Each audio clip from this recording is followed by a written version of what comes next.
Grabe naman yung pang-aatake mo. Basta magising mo. Alam mo, I'm just saying na you don't even need to put makeup.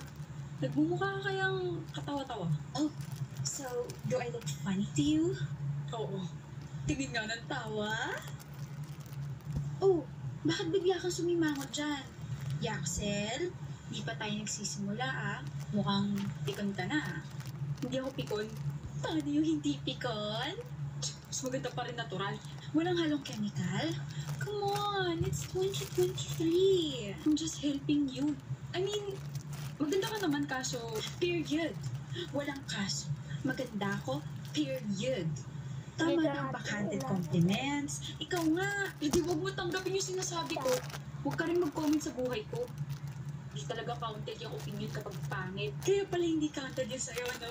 Kasi, kaya pala, oh, don't give me that look, Yaxel. Para mo naman akong raratritin sa tingin mo na yan. I mean, you started it, diba? Pinabalik ko lang kung ano yung binibigay mo sa akin. Itawag na lang. Wala siya, ngumisi bigla, may taong ka pa. Alam ko na. Anong alam mo? Share mo naman para madagdagan ng aking knowledge. I think you're wearing makeup because of me. You like me ko rin. Nagpapapansin ka sa akin. Dito na. What? Tama ako, no? I'm sorry for laughing. Hindi rin naman pala masama na nakaharap kita ngayong umaga kasi napatawa mo ko. Sorry to burst your bubble, but I have a boyfriend, Yaxel. Pero kahit naman na single ako, hindi kita papatulan. Bakit naman ako magkakagusto sa isang taong never ko magiging type, diba? Nainsulto ka ba?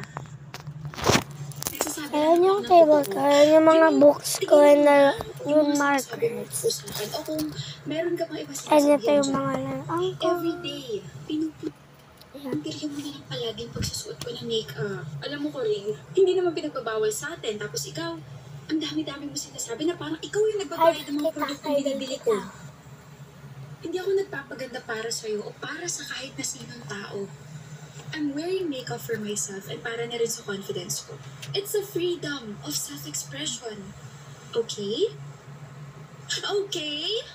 Okay. Good. I hope you learn from this kasi mukha kang tanga kanina sa mga sinasabi mo. That's all. Okay. Subsubsan ka kakain mamaya. Pangit talaga na nickname mo sa akin. Tulog subsub. Kainis. Pero okay lang nabigyan kita ng nickname. Hindi. Okay, subsub. So, papadala ko na Konti siya. lang Bye. kakain. Ano number mo? So, ako na lang mag-unboxing para Survey lang. So, ibig sabihin marami kami pinagtanungan mo. ma- Ha? Sabi mo, survey lang eh. Excuse me, yun.